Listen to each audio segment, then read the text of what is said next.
Listening for the Promise, weekly devotional, Pentecost, 24th week, November 15th, 2020. His master said to him, "Well done, good and faithful servant. You have been faithful over a little, I will set you over much. Enter into the joy of your master." It's from Matthew 25.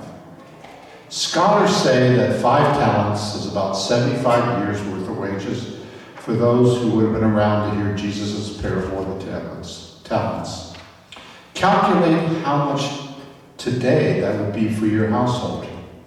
That puts it in perspective a bit, doesn't it?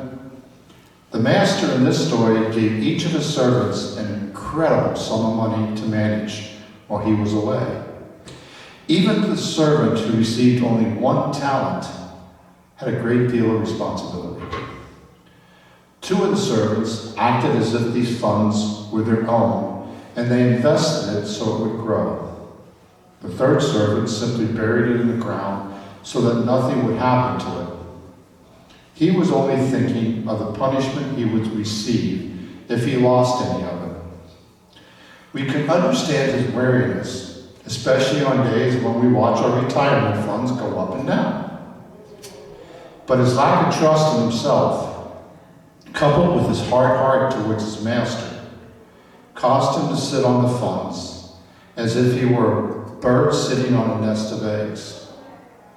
At least he could have done was to put it in a savings account where he would have received 0.01% interest. We learn from Martin Luther's explanation to the first article of the Apostle Creed that God has given us all we have. Everything from our body and soul to our house, family, and work. What this parable of Jesus instructs us is on how we are to manage all that we have been given.